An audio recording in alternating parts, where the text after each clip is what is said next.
Nak nasi ayam. Nak dada. Okay. Hai semua. Assalamualaikum dan salam sejahtera. Saya Najib dari Cincau. Kembali bertemu anda dalam video terbaru ni. Waktu PKP setahun yang lepas kan, antara peranti yang paling dicari-cari oleh ibu bapa untuk anak-anak mereka adalah laptop dan juga tablet untuk kegunaan anak-anak belajar dari rumah secara PDPR. Tapi kan, berbanding telefon pintar dan juga laptop, tablet ni tak banyak sangat pilihan. Lebih-lebih lagi yang berkuasa tinggi. Dan kalau anda tak tahu, Xiaomi baru saja melancarkan tablet terbaru mereka berkuasa tinggi yang diberi nama Xiaomi Pad 5. Model baru ni dilancarkan lepas 3 tahun Mi Pad 4 diperkenalkan. Agak lama kan tak ada tablet baru dari Xiaomi ni. Jadi jom kita tengok sama-sama tentang Xiaomi Pad 5 ni.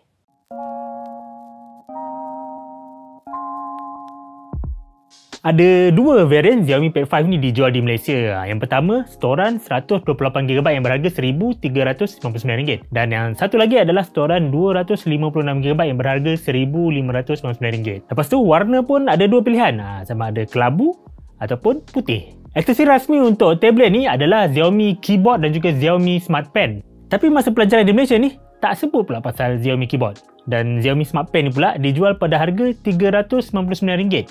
Rasa macam mahal pula pen stylus Xiaomi ni. Xiaomi Pad 5 ni dikira murah sebab dia ada kuasa flagship Snapdragon 860. Kalau anda banding sikit dengan tablet lain yang ada di pasaran kan, macam Samsung Galaxy Tab S6 Lite yang berharga RM1,499. Dia ada kuasa Exynos 9611. Ini chip kelas pertengahan dan storan cuma 64GB. Satu lagi adalah Huawei iaitu MatePad 10.4 inci 2021. Harga dia pun RM1,499 dengan storan 128GB. Tapi dia guna chip Kirin 820. Ini pun chip kelas pertengahan dan satu lagi dia tak ada Google. Jadi itulah dia sikit cerita pasal harga ni. Sekarang jom kita kenal dengan lebih dekat lagi tentang tablet baru Xiaomi ni. Jom buka kotak.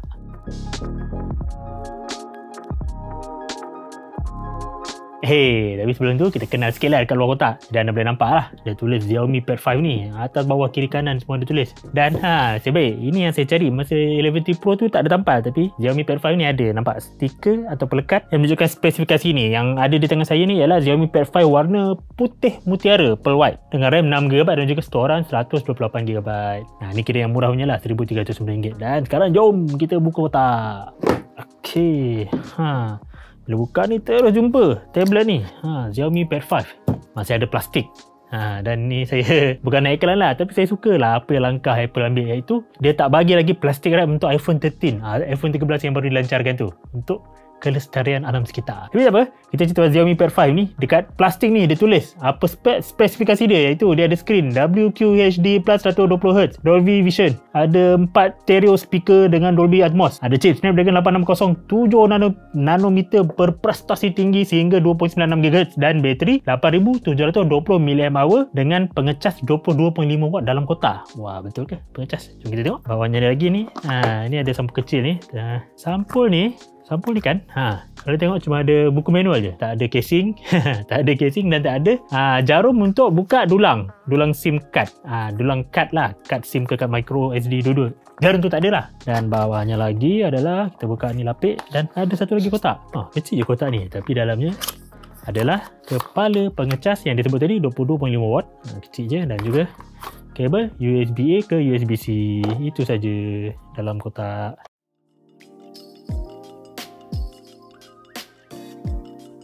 Sekarang kita cerita sikit pasal spesifikasi tablet Xiaomi ni. Prestasi tinggi dalam tablet ni disumbangkan oleh chip Snapdragon 860. Ini chip kelas flagship, tapi ia sebenarnya adalah chip yang dinaik taraf daripada Snapdragon 855 yang dilancarkan 2 tahun lepas, tahun 2019. Lepas tu kan, ia dipadankan dengan RAM LPDDR4X sebesar 6GB bersama storan UFS 3.1, yang ini 128GB lah. Jadi kan, secara spesifikasi ni dia macam bunyi peranti flagship 2 tahun lepas. RAM LPDDR4 bukan LPDDR5 dengan chip Snapdragon 860. Tapi tak apa, ini menunjukkan ia masih peranti berkuasa tinggi yang lebih baik daripada peranti yang ada chip kelas pertengahan tahun ni. Bateri dalam tablet ni pun besar, 8720mAh kapasiti dia, dan ia menyokong pisian pantas 33W, tapi kepala pengecas yang dibagi dalam kotak ialah 22.5W.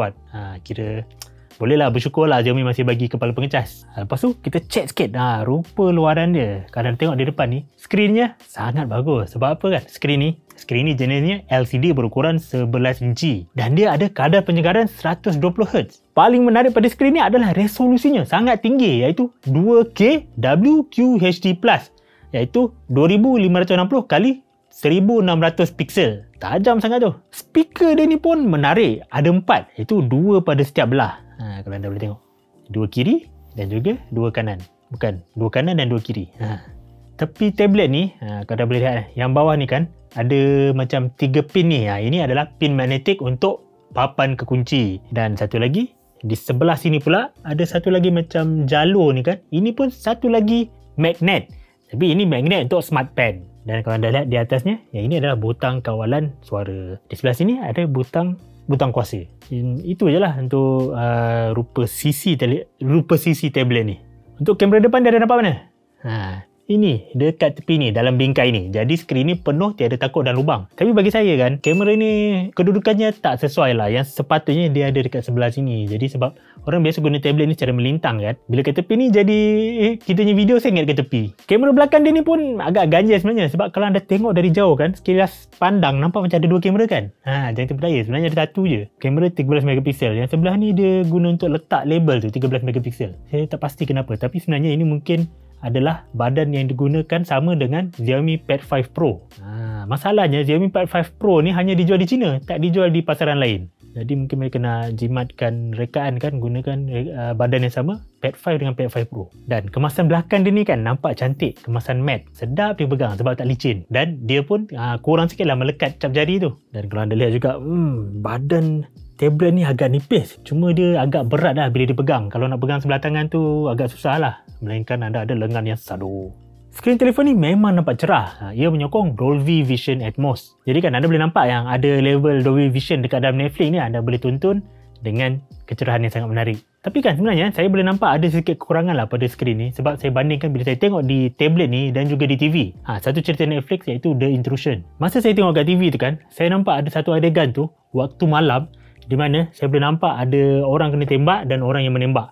Jelas. Jadi saya tahu orang itu kena tembak dan ada orang yang menembak. Tapi kan dalam skrin tablet ni pula, saya tengok walaupun saya dah naikkan kecerahan pada tahap maksima, waktu malam tu nampak gelap. Jadi tak berapa jelas orang yang kena tembak dan menembak tu. Itu saya tak pasti Dolby Vision tak aktif ke apa. Tapi untuk video The Intrusion tu tak ada level Dolby Vision. Untuk kadar penyegaran 120Hz, sebenarnya kalau anda tak main game, memang tak terasa sangat lah beza dia. Cuma kalau anda perhati betul kan, bila anda tatal dari kiri ke kanan, atas ke bawah, memang nampak lagi lembut daripada skrin lain 60Hz. Tapi untuk saya, benda ni tak berkesan sangat lah pada pengalaman penggunaan saya. Lagipun, kalau anda nak jimatkan sikit bateri, anda boleh kurangkan kadar penyegaran daripada 120Hz kepada 60Hz. Boleh buat dalam tetapan setting. Yang paling best, paling berkesan kepada saya adalah sistem bunyi pada tablet ni. Bunyi dia sangat lantang dan sangat jelas. Memang best sangat bila tengok video gunakan tablet ni. Kita bagi preview sikit. Main lagu. Bukan, ni. Hari yang mulia, hari bahagia, sambut dengan jiwa yang merdeka. Tapi kan, sistem bunyi dia, ni dia jadi kurang best bila anda kena pegang tablet ni. Contohnya kan, ni sambil lagu ni. Bila pegang ni, kadang-kadang ada speaker yang tertutup. Jadi bunyi dia jadi kurang seimbang sikit. Ada yang hilang. Okey, untuk pengetahuan anda, satu lagi. Tablet ni, dia tak ada jack audio 3.5mm. Dan Xiaomi pun tak ada bagi adapter USB-C ke 3.5mm. Jadi kalau anda nak sambungkan earphone, anda gunakan earphone Bluetooth lah. Hayat bateri di tablet ni memang panjang. Tapi sebab tablet ni saya tak gunakan macam telefon pintar. Jadi saya tak dapat nak bagi statistik lah penggunaan baterinya berapa lama. Tapi memang panjang. Pengecas pun yang ni kan, Xiaomi bagi pengecas 22.5 watt. Dia boleh mengecas pun dari 0 ke 100 dalam masa sekitar 2 jam. Selepas tu kita cerita pasal sistem operasi dia pula.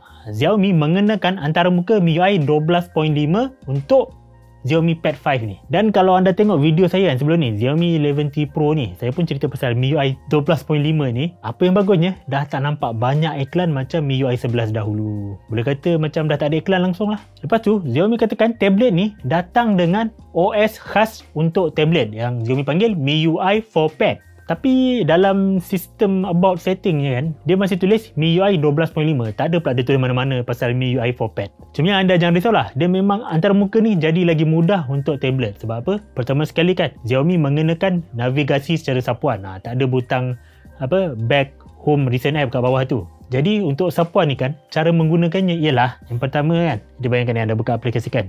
Untuk balik ke home antarmuka utama, anda sapu dari bawah ke tengah. Ni back home. Lepas tu untuk back pula ada dua cara. Tapi sebenarnya sama je, iaitu contohnya saya buka aplikasi ni kan, anda sapu daripada tepi. Dari kanan boleh ke tengah ataupun dari kiri pun boleh. Sapu dari tepi ke tengah. Itu untuk back. Dan satu lagi ialah untuk recent app ataupun lihat aplikasi yang anda dah pernah buka sebelum ni kan. Caranya daripada bawah ni anda naikkan ke tengah, kemudian tepi sikit. Jadi anda nampak dah banyak apps tu.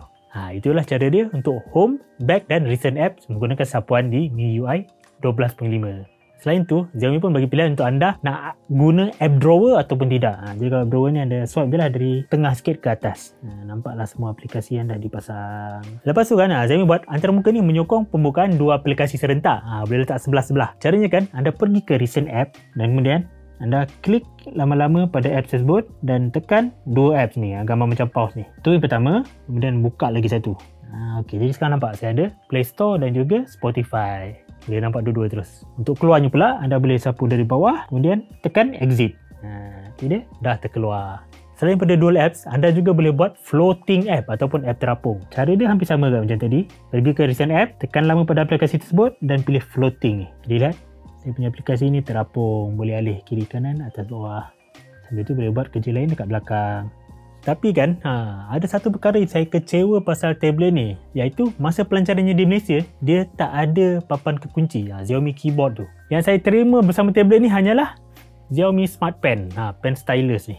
Dia sebenarnya bukan yang papan kekunci tu yang penting sangat kita nak, tapi yang kita nak adalah casing dan pemegangnya. Sebab apa? Sebab bila kita guna tablet ni, kebanyakan masa kita nak dia berdiri tegak tanpa perlu kita pegang. Sebagai contohnya untuk buat panggilan video kan, masa kelas online ataupun untuk mesyuarat dalam talian.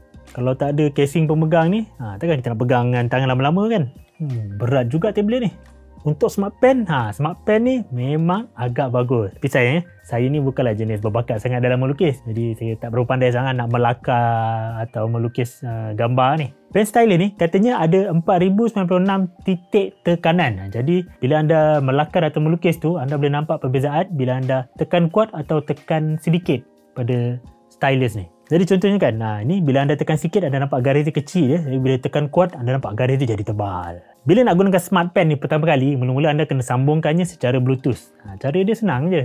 Nak gabungkan Smart Pen ni dengan tablet ni, iaitu anda cuma lekatkan secara magnetik di atas ni. Lepas tu pastikan Bluetooth on lah, dan dia akan bertanyakan anda nak hubungkan Smart Pen ni dengan tablet ni. Mestilah pilih yes kan. Dah berhubung, jadi anda boleh gunakan terus lepas tu. Di samping tu kan, anda melekatkan Smart Pen ni di atas ni untuk mengecasnya. Ini je satu-satunya cara untuk anda cas Smart Pen ni.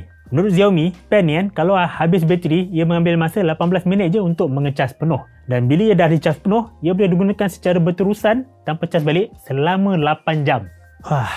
Baiklah, jadi inilah dia pandangan saya tentang tablet baru Xiaomi, iaitu Xiaomi Pad 5. Memang terasa kekurangan sangatlah bila tak ada papan kekunci dan juga casing ni. Satu lagi kan, saya pun ada cuba-cuba nak main game, tapi tak adalah best sangat bila nak main game guna tablet besar macam ni. Sebab kan, bila besar dia susah nak dipegang. Lepas tu, saya rasa tak sedap dengar di telinga lah, sebab bila pegang tu akan ada speaker yang tertutup sebelah. Kalau anda mencari tablet berkuasa tinggi dengan harga yang sangat berbaloi, Xiaomi Pad 5 ni memanglah jawapannya. Setakat ni kan, model yang lain memang tak boleh menandingi harga dan juga prestasi Xiaomi Pad 5. Cuma Smart Pen ni RM399 ni saya rasa mahal sangat lah. Itu kalau keyboard akan datang nanti kan, harga dia lebih mahal daripada Smart Pen. Jadi ia mungkin boleh mencecah RM499. Terima kasihlah kerana menonton video ni sampai ke penghujungnya. Kalau anda sukakan video ni, jangan lupa tekan ibu jari like tu ya. Dan yang paling penting ialah subscribe saluran YouTube Soya Cincau BM. Kalau belum subscribe tu, sila tekan sekarang. Dan ikuti kami juga di Facebook, Twitter, Instagram dan TikTok. Saya Najib dari Soya Cincau. Sehingga kita bertemu lagi dalam video kami yang seterusnya. Bye. Assalamualaikum.